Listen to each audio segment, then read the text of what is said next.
The morning my father was buried, my aunt handed me a garbage bag and told me I had 48 hours to clear out of the house I'd grown up in. Not a box, not a suitcase. A black garbage bag, the kind you use for yard waste, folded neatly like she'd been planning this for a while. I stood in the hallway of our family home in Oakville, the same hallway where my father had taught me to tie my shoes, where he'd hung my first place ribbon from the grade 5 science fair, and I looked at that bag in her hands and felt something inside me go very quiet. "The estate is in probate," she said, not meeting my eyes. "Until everything's sorted, it's better if you stay somewhere else. It's cleaner that way." Cleaner. I was 23 years old and my father had been dead for 4 days, and she was worried about things being clean. My father, Alistair Reed, had built one of the most respected commercial real estate development firms in southern Ontario. 32 years of work, of 7-day weeks, of phone calls at midnight and weekend site visits and handshake deals that became towers and mixed-use developments and waterfront properties from Hamilton to Kingston. He wasn't famous the way tech founders are famous, but in the circles that mattered, the name Reed Development meant something. It meant reliability. It meant your project would be finished on time, on budget, and built to last. He'd raised me alone after my mother left when I was 6. I don't have many memories of her. What I have are memories of him, driving me to hockey practice in the dark of January mornings, sitting at the kitchen table helping me with calculus, even though he'd forgotten most of it himself, laughing until he cried at terrible jokes I made up as a kid. He wasn't a perfect father. He worked too much, and he showed affection in strange, sideways ways, fixing things instead of saying he loved you, showing up instead of opening up. But he was mine. And then, suddenly, he wasn't. The heart attack came without warning. He was 61 and had just closed a major deal on a development near the Rideau Canal. His assistant found him slumped at his desk on a Tuesday afternoon in March. By the time the ambulance arrived, he was already gone. I flew home from Vancouver, where I'd been working a contract job in sustainable architecture, and walked into a house that still smelled like him. Coffee and cedar and that specific brand of hand soap he'd used my entire life, and I sat on the kitchen floor and cried until I couldn't anymore. What I didn't know then was that the grief was only the beginning.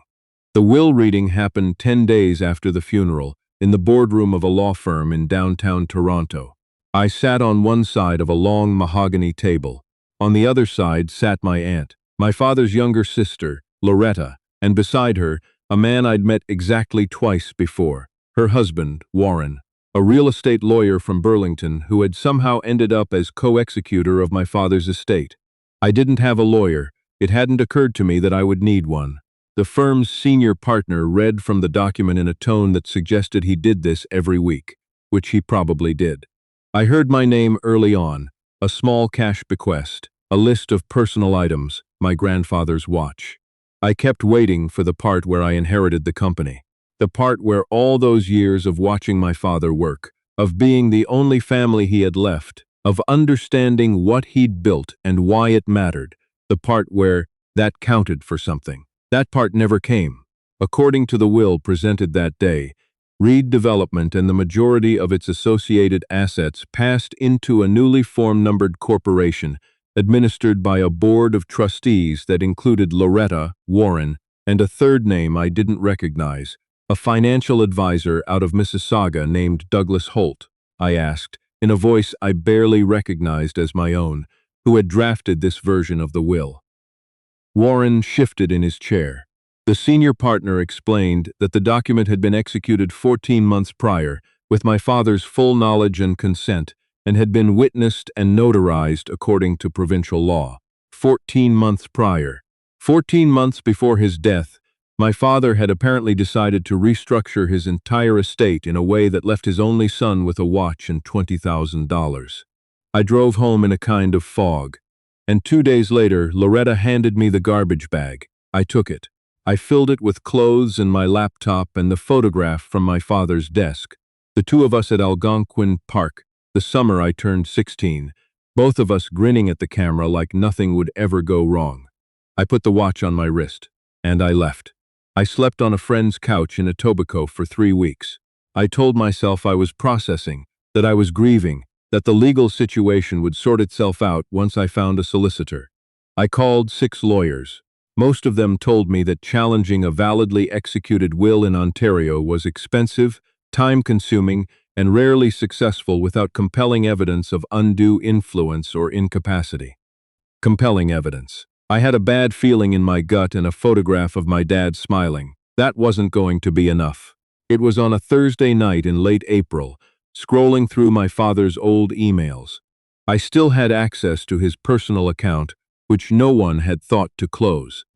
That I found something strange. A thread from 8 months before his death, between him and a property management company in New Brunswick. Short, almost terse messages. Confirmation of a maintenance payment. A reference to a property address outside a town called Minto. Nothing else. No context. No explanation. My father had never mentioned any property in New Brunswick. He didn't have clients there. He had no family there. As far as I knew, he had no reason to have any connection to Minto, a small town in the middle of the province, hours from anything. I almost closed the email. It was late. I was tired, and I had spent weeks chasing leads that went nowhere. Instead, I called the property management number in the email signature. A woman answered on the second ring. I told her I was Alistair Reed's son, and I was trying to understand his estate, and there was a long pause before she said, carefully, that she wasn't able to discuss client arrangements with anyone who hadn't provided proper documentation. I asked her if the property was currently occupied. Another pause. No, she said. But the maintenance agreement is paid up through the end of the year. I hung up and sat in the dark for a long time. The next morning, I booked a one-way flight to Fredericton. I rented a car at the airport and drove northwest for just under 2 hours through a landscape that felt genuinely remote. Not the manicured rural of cottage country, but something older and quieter. Rolling hills thick with spruce and hardwood, small farms with old equipment rusting in fields, rivers running dark and fast through valleys where the snow hadn't fully melted yet. It was the first week of May, and it was still cold, the kind of cold that gets into your shoulders and stays. The address led me down a gravel road, off a secondary highway, past a hand-painted sign for a fishing camp that had clearly been closed for years, through a stretch of mature forest, and then into a clearing where a house sat facing a small lake. It was a story and a half, timber-framed, with a covered porch running the full length of the front. Old, but not derelict, the kind of old that spoke of solid original construction rather than neglect. The clapboard had been repainted within the last few years. The windows were intact. The firewood stacked under the porch was dry. Someone had been caring for this place. I sat in the rental car for a long time, looking at it. Why would a man who built glass towers in downtown Toronto own a hand-built timber house on a lake in rural New Brunswick? The property management company had given me nothing. The email chain had given me nothing but a confirmation number. But when I walked up to the porch and tried the door, it was locked. A dead bolt, new, the kind you'd install if you cared about what was inside, and that was enough to tell me I was in the right place. I found a property management lockbox bolted to the porch post, partially concealed behind a spruce branch that had been left there deliberately. The combination was 4 digits. I tried my father's birthday. Nothing. I tried my birthday. Nothing. I stood there in the cold, thinking, and then I tried the year we went to Algonquin Park. The lockbox opened. Inside was a single key on a plain ring, with a small tag attached. My handwriting, not my handwriting, but his, the slanted print I'd spent my whole life reading on grocery lists and birthday cards and Christmas notes, had written 2 words on the tag. For you. I don't know how long I stood on that porch before I could make myself go inside. The main floor was simple and clean, a kitchen with older appliances in perfect condition, a sitting room with a wood stove and 2 armchairs, a table made from a single thick slab of local birch. No television, no decorative objects, nothing unnecessary.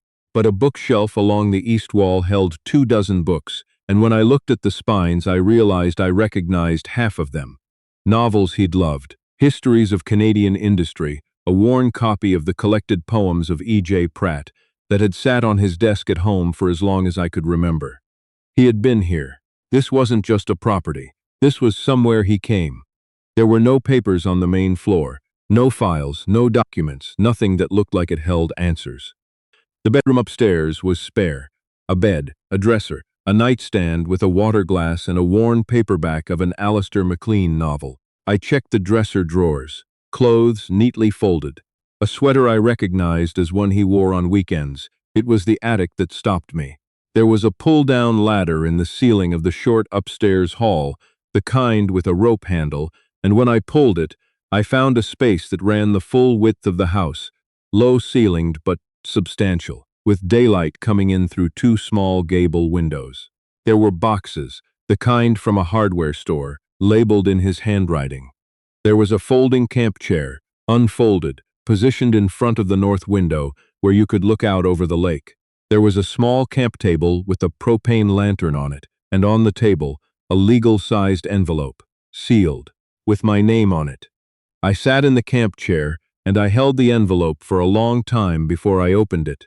Inside was a letter, handwritten, 12 pages on his personal stationery, and behind the letter, a series of documents I would spend the next 3 days reading and rereading before I understood what they meant. "If you're reading this," he wrote, "then you found the key. I knew you would. You're the only person in my life who would have kept looking." He wrote about the company. He wrote about the last 2 years of his life, which he described as the most frightening of his career. Not financially, but personally. He had noticed, starting about 3 years before his death, that certain decisions at Reed Development had begun moving in directions he hadn't initiated. Minor things at first. Vendor contracts he didn't recognize, invoices for services he couldn't trace. He'd raised questions internally and been reassured. He'd hired a forensic accountant on his own, quietly, without telling anyone at the firm, and what that accountant had found had shaken him badly. Warren, his brother-in-law and supposed trusted legal advisor, had been systematically redirecting contracts through shell corporations in which Warren and Douglas Holt held undisclosed interests. Not large amounts at first, enough to stay below the thresholds that would trigger automatic audits. But over 4 years it had added up to something significant. Close to $3 million in misdirected funds, some of which had been used to purchase real estate in Warren's name through numbered companies. But that wasn't the worst of it. The worst of it, my father wrote, was when he found the draft will.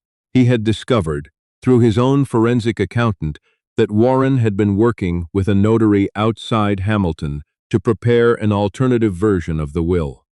One that would pass the estate to Loretta and the numbered corporation, effectively cutting me out while preserving the legal veneer of my father's expressed wishes. The draft had been prepared 18 months before my father's death. He had never signed it, or so he believed. But when he confronted Warren, Warren had produced a signed copy. Witnessed, notarized. My father knew he had never signed it, but the signature looked like his. He wrote that for weeks he tried to understand how it was possible, and then he remembered.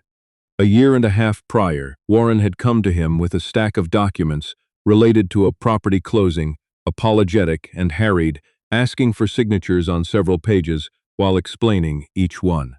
My father had trusted him. They were family. He had signed where Warren indicated. One of those pages, buried in the stack, had been the will amendment.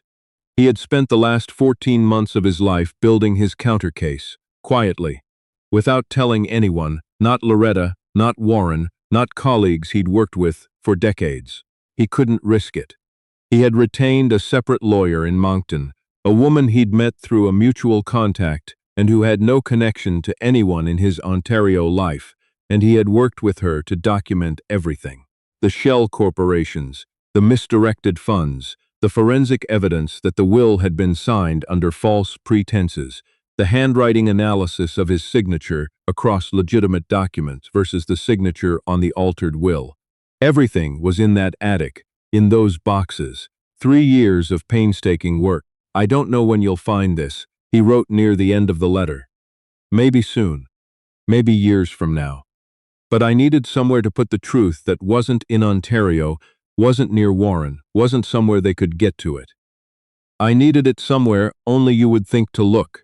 You're going to be okay. I need you to know that. Whatever they told you, whatever was in that room when they read that document, you're going to be okay. The truth is in those boxes. Find yourself a good lawyer, the kind who doesn't blink. I put down the letter. Outside the north window, the lake was perfectly still in the late afternoon light, silver and gray, the spruced trees reflected in the water. A loon called from somewhere out of sight, that long, hollow sound that is entirely specific to Canada, to the north, to the kinds of places my father apparently came to think. I cried. I'm not going to pretend otherwise. I sat in that camp chair in my father's attic, and I cried in a way I hadn't let myself since the kitchen floor in Oakville, because the letter had done something the funeral hadn't quite managed. It had made him real again. Not the man who'd had a heart attack at his desk, not the name in a legal document. Him. The way he thought, the way he planned, the specific quality of his stubbornness and his care. Then I picked up my phone and called the lawyer in Moncton. Her name was Isabelle Fournier, and she answered like she'd been waiting for the call. It turned out she had, in a way. She'd drafted a protocol with my father that if she hadn't heard from him directly after a certain date, and if she was subsequently contacted by a Reed family member presenting specific identifying information, she was to consider the contingency in effect. My father had prepared for the possibility that he wouldn't be the one to make that call. I spent 2 nights at the property, sleeping in the single bedroom, reading through the boxes in the attic by the light of the propane lantern. I took photographs of every document with my phone. On the second evening, I heard a car on the gravel road and went rigid, but it turned out to be a neighbor, an older man who fished the lake and had known the property was occupied by a private owner, who nodded at me and continued down the road without stopping. I still don't know if he'd been watching the property out of habit or neighborly instinct, but I was grateful for it. On the third morning, I drove back to Fredericton and boarded a flight to Toronto with a full backup of every document in cloud storage and a meeting scheduled with Isabelle Fournier the following week. What happened over the next 4 months was not fast or clean or cinematic. It was paperwork and depositions and phone calls that went on longer than I expected, and silences in between that were harder than anything else. Isabelle was exactly what my father had described, the kind of lawyer who doesn't blink. She worked with a Toronto firm she trusted, and together they brought the case to the Ontario Superior Court of Justice. The handwriting analysis was definitive. 3 independent forensic document examiners confirmed that the signature on the will amendment did not match my father's authenticated signature across 46 legitimate documents from the same period. The altered signature showed specific characteristics consistent with a guided hand. Someone who had moved my father's hand or traced over a copied signature rather than an authentic freehand signing. The Shell Corporation records, cross-referenced with the forensic accountant's findings and the testimony of 2 Reed Development employees who had raised internal concerns and been quietly dismissed, established the fraud clearly enough that Warren's lawyer advised him to consider a plea arrangement before the civil proceedings became criminal ones. It took him 3 weeks to take that advice. In the end, Warren was charged under the criminal code with fraud over $5,000 and breach of fiduciary duty, and entered a guilty plea in exchange for a reduced sentence. Douglas Holt, the financial advisor, was charged separately and did not fare as well in negotiations. He went to trial and was convicted. Loretta was not criminally charged, but the civil proceedings established that she had known, or ought to have known, about at least some of the misdirected funds, and the civil settlement clawed back a substantial portion of what had been taken. She didn't contest it in the end. I think she was more relieved than anything else. The will was overturned. The court set aside the amended document and applied the earlier, valid will my father had executed a decade prior, which left Reed Development to me with a standard professional governance structure. Isabelle helped me appoint an independent board. I brought in an outside CEO for the first 18 months while I finished understanding what I'd inherited, not just the assets, but the company culture, the long-term relationships, the employees who had worked for my father for 15 and 20 years, and who looked at me with something between hope and skepticism that I understood completely. The property in New Brunswick I kept. I fixed the roof. A few of the shingles had come loose over the winter, and replaced the propane lantern with proper electrical lighting, but I left the rest of it alone. The birch table, the wood stove, the 2 armchairs. The shelf of books I added to slowly, the way he had. I went back in August and spent a week there, fishing in the mornings and reading in the afternoons, and sitting on the porch in the evenings watching the light change on the lake. It was the first time since March that I could feel something in my chest unknot, just slightly. I'm back in Oakville now. The house, his house, is still where I grew up, and I live in it now, which feels strange in ways I'm still figuring out.